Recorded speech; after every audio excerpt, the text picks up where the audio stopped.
Oke, mulai. Bismillahirrahmanirrahim. Assalamualaikum warahmatullahi wabarakatuh. Waalaikumsalam warahmatullahi wabarakatuh. Innal hamdalillah nahmaduhu wa nastaghfiruhu wa na'udzu billahi min shururi anfusina wa min sayyiati a'malina. May yahdihillahu fala mudilla lahu wa may yudlil fala hadiya lahu. Asyhadu an la ilaha illallah wahdahu la syarika lahu wa asyhadu anna Muhammadan abduhu wa rasuluhu la nabiyya ba'da. Rabbi shrah li sadri wa yassir li amri wa hlul 'uqdatam min lisani yafqahu qawli amma ba'du.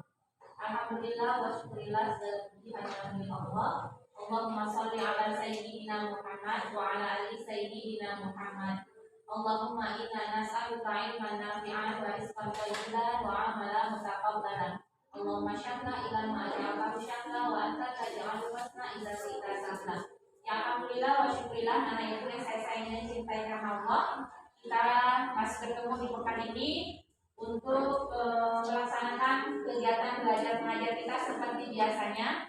Sebelumnya saya tanya dulu, apa kabar semua hari ini? Alhamdulillah. Insya Allah semua dalam keadaan sehat. Nah, tak lupa pula kita berselawat kepada baginda kita Nabi besar Muhammad Sallallahu Alaihi Wasallam. Karena melalui beliaulah kita hari ini menjadi umat yang terbaik. Karena beliaulah kita hari ini menjadi orang-orang yang mulia. Agar kita menjadi orang-orang yang mulia dan mendapat ridho dari Allah Subhanahu Wa Taala, mari kita buka mempelajari dengan baca Al-Fatihah dan doa belajar. Doa kita mulai. A'udzubillahi minasyaitonir rajim.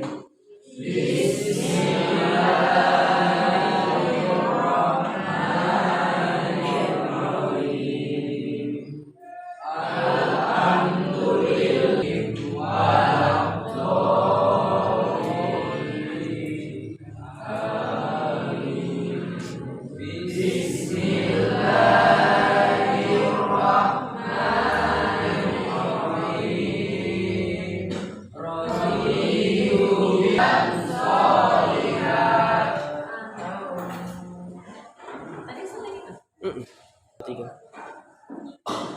Udah, Umi. Saya dulu ya. Al-Fatur, Ali, Arusta, Clara, David, Dede, Dia, Fadila, Febri, Zulkifli.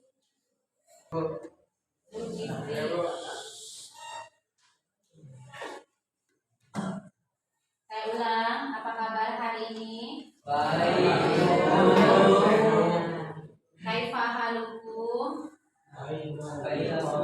Nahnu bikhairin walhamdulillahi rabbil alamin.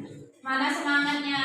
Tepuk melihat, mendengar, fokus. Ya, alhamdulillah. Insyaallah semuanya fokus. Masih tahu materi kita minggu lalu? Masih. Apa materi minggu lalu? Kodar. Insyaallah mulai hari ini setelah memahami materi kodar, anak-anak ibu sudah bisa memilih dan memilah mana perbuatan yang baik dan mana perbuatan yang buruk. Insyaallah kalau kita sudah berkomitmen ya menjalankan hidup sesuai dengan apa yang Allah inginkan, dan kita akan menjadi orang-orang yang mulia. Jadi kodar itu kan ada dua wilayah perbuatan. Mulai hari ini kita sejak pokoknya yang kita pilih itu harus sesuai dengan standar yang Allah inginkan. Nah, hari ini kita materi baru. Mungkin anak-anak itu semuanya pada paham ini materi hari ini. Ini gambaran bagi seluruh manusia kayaknya ya. Kayaknya kalau ditanya manusia, nggak ada yang punya keinginan seperti ini. Oh pasti semuanya mau. Apa itu? Menikah. Membangun mahligai rumah tangga. Coba saya tanya dulu anak-anak ibu. Di sini ada yang nggak mau membangun mahligai rumah tangga? Nah, masalah.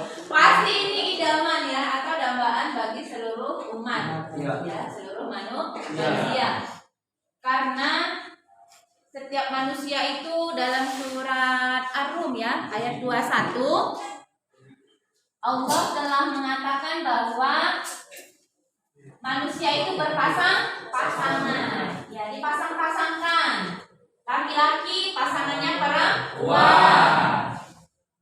Hitam pasangannya hitam. tinggi pasangannya pendek. Gendut pasangannya Lurus. Semua dari pasang-pasangkan. Baik pasangannya iya. Baik-baik aja gitu ya. Oh, Masya Allah. Jadi karena semua manusia dipasang-pasangkan, berarti manusia itu sudah diatur oleh Allah. Termasuklah dalam membangun mahligai rumah tangga. Ternyata dalam membangun mahligai rumah tangga itu punya proses, punya ilmu, dan punya aturan. Coba saya mau tanya dulu. Di saat ini kan kalau cerita pernikahan berarti cerita generasi. Generasi kita ada berapa? Banyak. Generasi itu kan ada 3 untuk saat ini. Generasi X, Y, Z. Kamu generasi apa? Z. Mana yang Z, mana yang A? Z. Ya, generasi X, Y, Z. Saya A. Z. Oh, berarti kalian Z. Kalau saya? Itu kan 3 sampai 80. Y. 80 sampai 2022. Apa lo? sampai berapa ini? 2000 ya? Ya. Kalau Jet berapa? Kalau saya bisa terusnya Oh iya. di sana itu. Betul berapa? Nah, berarti kalau saya generasi X. Saya lahir 79. Berarti saya generasi X.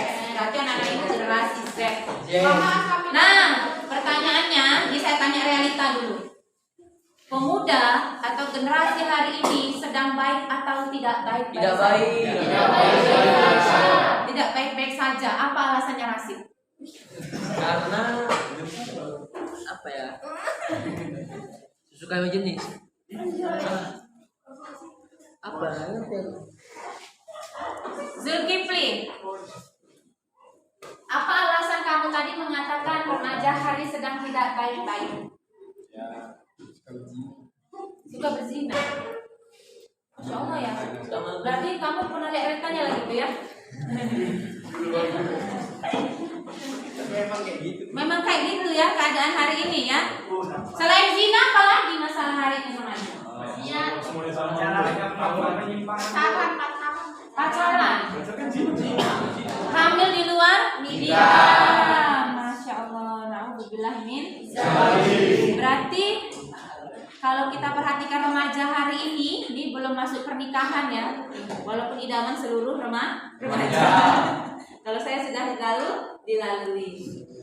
Berarti kan remaja hari itu punya proses, punya program untuk diperbaiki. Untuk diperbaiki, apa yang diperbaiki? Akhlaknya, terutama akidah. Remaja hari sedang tidak baik karena remaja itu sekarang penyakitnya apa? TikTokan, HP-HPan, apa lagi? Pacaran, kereta-keretaan, nongkrong-nongkrongan. Nah, itu realita yang terjadi hari ini. Apakah itu mencerminkan generasi muslim? Tidak. Jadi kenapa di kelas 3 ini, di KD ini, dituntutlah ya kamu di kelas 12 ini dituntut untuk belajar bagaimana cara menghadapi kelasnya. Kita lihatlah video yang menanyakan apa saja sih pernikahan menurut syariat. Tapi di dalam surat Ar-Rum ayat 21 itu sudah digambarkan kepada Allah bahwa fitrahnya manusia tadi adalah berpasang-pasangan. Jadi kalau hari ini ada orang menikah laki-laki sama laki-laki, kalau diundang jangan datang. Karena tidak melanggar syariat. Ya? Jelas? Paham? Nah, sekarang kita minta tolong dulu kepada salah satu teman kita agar kita menggambarkan bahwa manusia itu diperintahkan Allah untuk berpasang-pasangan, bukan menyamakan pasangan. Kepada Bang Wanda dipersilahkan, yang lain mohon diperhatikan dan menyimak ayat ini.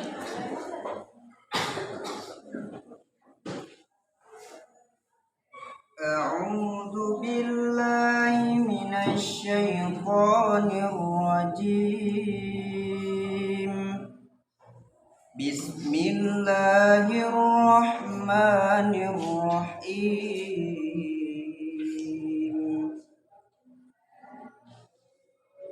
Wa min ayatihi an khalaqa lakum min anfusikum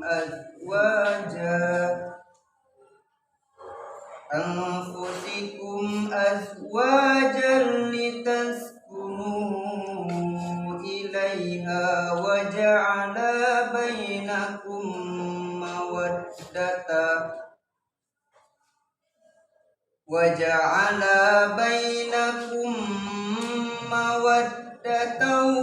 wa rahmah. Inna fi dzalika laayatin liqaumin yatafakkarun. Artinya, dan di antara tanda-tanda kebesarannya ialah Dia menciptakan pasangan-pasangan untukmu dari jenismu sendiri, agar kamu cenderung dan merasa tentram kepadanya. Dan Dia menjadikan di antaramu rasa kasih dan sayang. Sungguh pada yang demikian itu benar-benar terdapat tanda-tanda kebesaran Allah bagi kaum yang berpikir. Quran surat Ar-Rum ayat 21.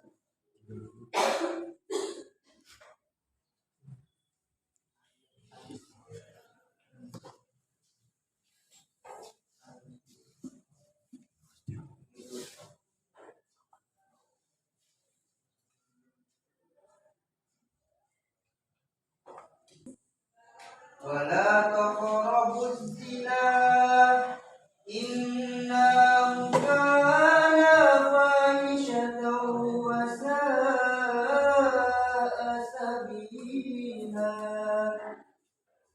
Artinya, dan janganlah kamu mendekati zina. Zina itu sungguh suatu perbuatan keji dan suatu jalan yang buruk. Quran surat Al-Isra ayat 32. Ya, ahsan untuk Bang Wanda yang sudah membacakan ayat-ayat itu perkataan Allah. Jadi sangat jelas bahwa zina itu memang betul-betul dilarang oleh Allah. Tapi kenapa orang suka berzina?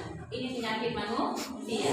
Yang dilarang itu disenangi, yang diperintah itu tidak disenangi.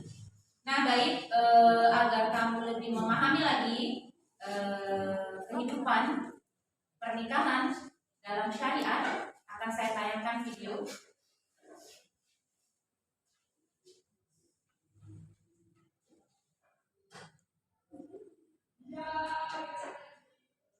Hubungan yang lebih erat dengan Sang Pencipta kalian yaitu Allah Subhanahu wa Ta'ala. Karena ketika kalian mendapatkan keridhaannya, maka Dia pun akan mempertemukan kalian dengan seseorang yang akan membuat kalian bahagia dunia dan akhirat. Kami pada materi ini kita akan mengkaji sebuah tema yang sangat mempesona, yaitu indahnya membangun mahligai rumah tangga. Jadi pada lama-lama, marilah kita beranjak dari posisi bertahan berganti dengan posisi duduk manis, agar kalian pun terhindar dari hubungan yang berakhir tragis dan berganti menjadi hubungan yang terjalin dengan sangat romantis. Tapi sebelumnya, marilah kita awali dengan mengucapkan password bersama-sama, yaitu sebuah kalimat yang akan dari ucapan maka perbuatan baik kita tidak akan terputus dan akan terus tersambung bahkan sampai akhir nanti. Dan kalimat itu adalah ucapan basmalah. Jadi marilah kita ucapkan bersama-sama dalam hitungan ketiga. 1, 2, 3. Bismillahirrahmanirrahim.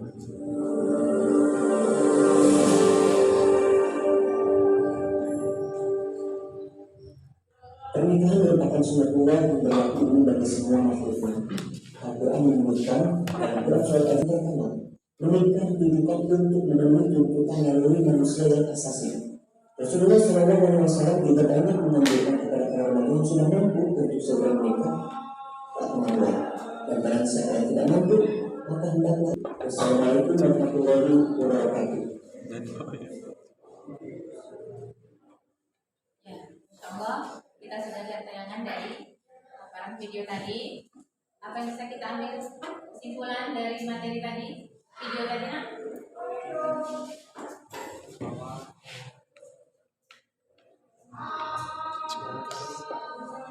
Apa sih? Jangan takut nikah karena Jangan takut nikah karena jodoh ada di tangan Allah. Kalau Zulkifli?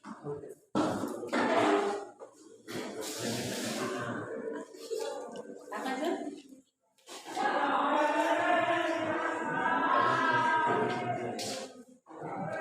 Ya, berarti kesimpulan dari video tadi, jangan mau berlelah-lelah menjaga jodoh orang lain. Tujuan pernikahan tadi adalah menjaga akhlak. Jadi kalau kita tayangkan dari video, kalau kita amati dari video tadi, maknanya itu kalau ada orang hari ini melakukan maksiat atau berzina, berarti dia salah satu orang yang tidak berakhlak. Iya, masya Allah. Kok nggak semangat hari ini? Mana tepuk fokusnya? melihat, mendengar, fokus. Ya, alhamdulillah. Kita masih materi.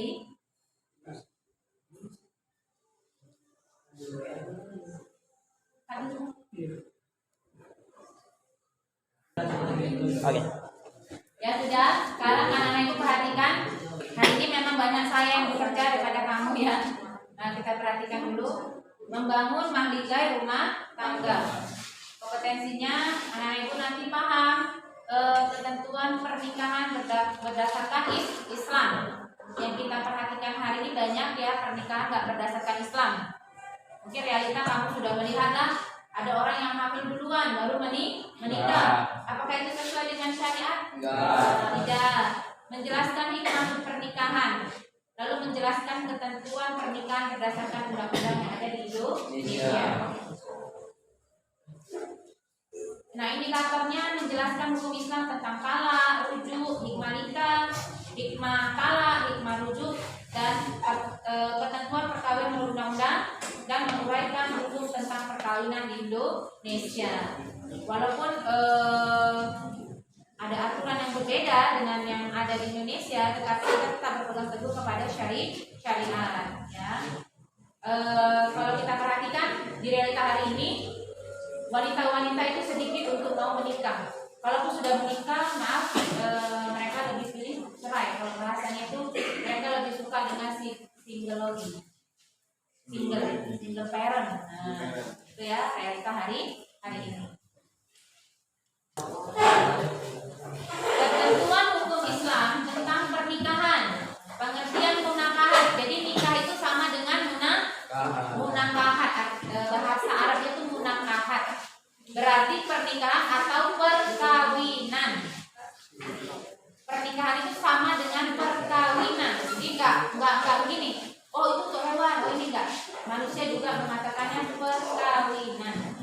Dalam istilah syariat, nikah berarti melakukan sesuatu akad atau perjanjian untuk mengikat diri antara seorang laki-laki dan seorang perempuan, serta menghalalkan hubungan kelamin antara keduanya dengan dasar sukarela dan persetujuan bersama demi terwujudnya keluarga yang bahagia yang diridhoi oleh Allah Subhanahu wa Ta'ala.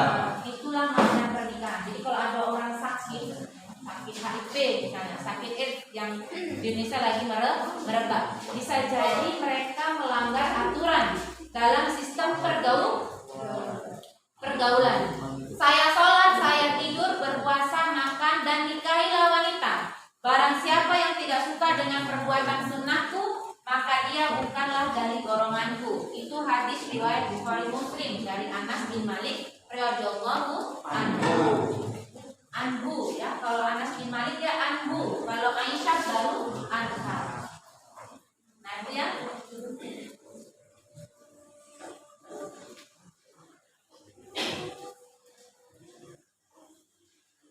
Hikmah pernikahan ya, hikmah pernikahan. Terakhir ini ya, pernikahan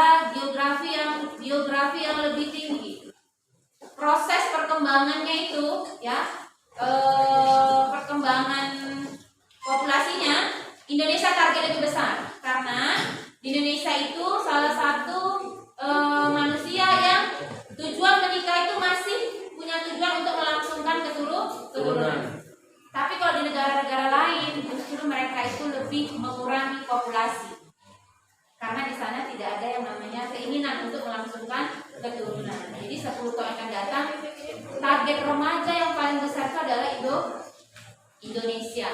Kamulah regenerasinya, kamulah penerus generasi. Jadi anak-anak ibu, generasi hari ini rusak, apakah kamu mau rusak? Tidak. Mau punya keturunan yang rusak? Nah, maka tugas kamu hari ini memperbaiki. Dengan kamu memperbaiki, maka tujuan ke depan generasi kamu lebih baik. Kedua, melalui pernikahan suami istri dapat memupuk rasa tanggung jawab, membaginya dalam rangka memelihara, mengasuh dan mendidik anak-anaknya, terutama nih kaum hawa, kaum wanita. Umun madrasatul ula, khairul umat yang terbaik, generasi terbaik terletak di rumah. Kemarin hari guru, semua orang adalah guru. Di kamu nih guru. Dan semua rumah, setiap rumah itu adalah sekolah. Berarti guru yang pertama bagi anak-anak itu adalah di rumah. Siapa artis di rumah? Ibu. Ya kan? Artis di rumah ibu. Umur madrasatul ula, ibu pendidik pertama bagi anak-anaknya. Jadi kamu calon generasi, calon penerus generasi. Kalau calon penerus generasi gak punya ilmu untuk membangun rumah tangga, sama rusaknya nanti, sama tahun hari ini. Maka tugas kita sebagai ibu calon, saya ibu, kamu calon, perbaikilah, tuntutlah ilmu sebanyak-banyaknya. Karena membangun rumah tangga gak cukup dengan uang. Banyak orang kaya, banyak uang, tapi cerai, berpisah. Karena apa? Tidak punya ilmu. Tujuannya gak meraih ridho Allah. Jadi anak-anak ibu, target kamu nih, seorang hawa, adalah untuk menuntut ilmu. Dengan ilmu kamu bisa membangun rumah tangga lebih baik lagi, lebih indah. Itulah namanya sakinah, mawaddah, warahmah. Begitu yang laki-laki. Melalui pernikahan suami istri memupuk rasa tanggung jawab, membagi rasa dalam rangka memelihara, mengasuh. Laki-laki tugasnya koam, pemimpin, penjaga, pengayom, pengatur, pelindung. Kayak rumah nih kan dijaga, dilindungi. Jadi kalau laki-laki kerjanya nggak koam, berarti dia nggak punya ilmu. Laki-laki kerjanya cuma cari duit aja, nggak mengatur, berarti nggak punya ilmu. Dalam Islam laki-laki harus punya tanggung jawab. Apa tuh koam? Ar-rijalu qawwamuna 'alan nisa. Laki-laki itu koam, pemimpin bagi rumah tangga. Jadi kalau ada laki-laki, ayah-ayah di rumah kerja cuma cari duit, kasih duit, udah besok itu lagi hari-hari, itu bukan koam namanya. Itu namanya pekerja. Dia bukan orang tua. Nah, yang ketiga, menjalin hubungan silaturahim antara keluarga suami dan keluarga istri. Nah, itu menghalalkan dua insan, yang perempuan dari keluarga lain, yang laki-laki dari keluarga lain, karena ada ijabnya dan qabul tadi, maka semua laki-laki dan perempuan tadi menjadi halal. Mereka boleh berdua, mereka boleh menyatukan diri. Nah, itulah hikmah dari pernikahan. Insya Allah anak ibu semuanya paham. Mungkin sampai di situ materi kita hari ini. Kita tutup dengan istighfar 3 kali serta doa kafaratul majelis dan hamdalah. Astagfirullah, subhanallahumma wa bihamdika, asyhadu an la ilaha illa anta, astaghfiruka wa atubu ilaik. Walhamdulillahi rabbil alamin.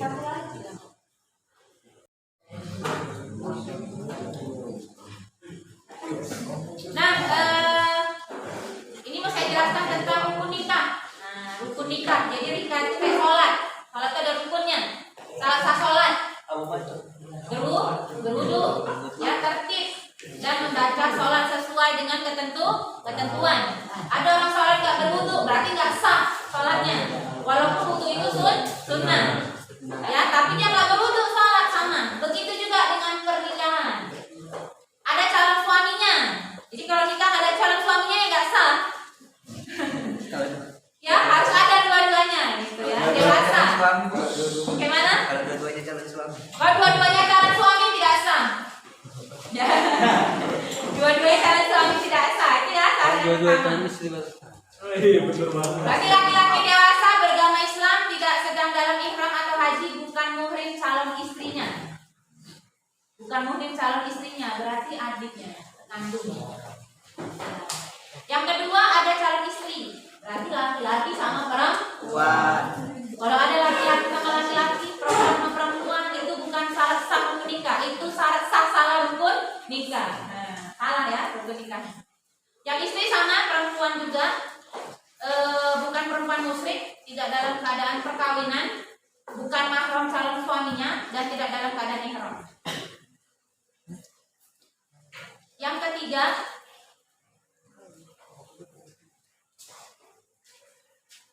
Yang ketiga, ada wali nikah. Wali, berarti kalau perempuan ada wali. Maka ini penting ya, kita ini sebagai anak harus tahu wali kita siapa. Bin. Nah, misalnya saya Laila Safwan bin. Kalau nggak ada binnya berarti si anak tersebut nikahnya tidak resmi. Anak tersebut nikahnya dia akad dulu baru nikah. Ya, jadi kalau akad dulu baru nikah itu berarti tidak berhak pakai bin, dia harus pakai binti dalam syariatnya. Kalau bahasa kampungnya hari ini tuh hamil di luar nikah. Itu ya. Maka sangat penting punya wali. Jadi kalau perempuan nikah tidak ada wali tidak sah. Wali itu tergantung mahramnya. Ayah nggak ada, anak laki-laki. Nggak ada laki-laki, saudara dari ayah laki-laki. Yang laki-laki itu syarat keturunan. Itu ya. Baru yang keempat.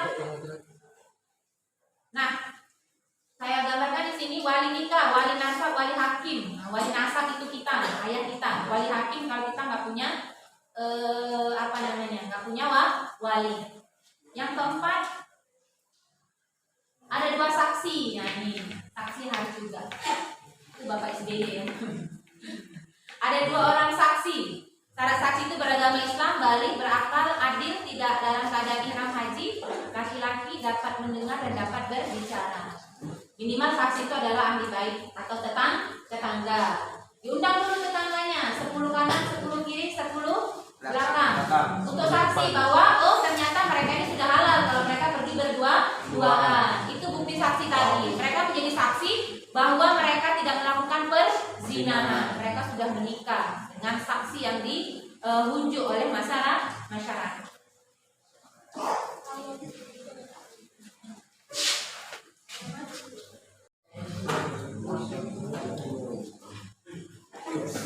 Nah, ini mau saya jelaskan tentang rukun nikah. Nah, rukun nikah. Jadi nikah itu kayak sholat. Sholat itu ada rukunnya. Salah sah sholat. Berwudu, ya tertib dan membaca sholat sesuai dengan ketentuan. Ada orang sholat nggak berwudu, berarti nggak sah sholatnya. Walaupun wudu itu sunnah. Ya, tapi dia nggak berwudu sholat sama. Begitu juga dengan pernikahan. Ada calon suaminya. Jadi kalau nikah ada calon suaminya yang nggak sah. Ya harus ada dua-duanya gitu ya. Dewasa. Bagaimana? Kalau dua-duanya calon suami. Kalau dua-duanya calon suami tidak sah. Ya.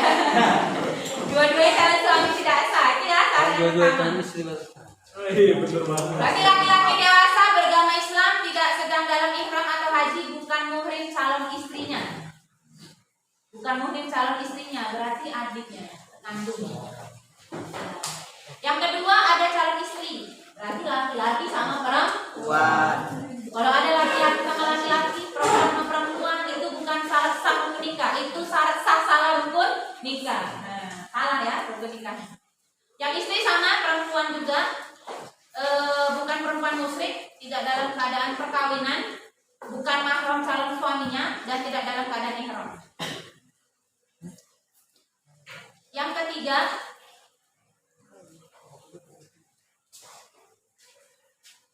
Yang ketiga ada wali nikah.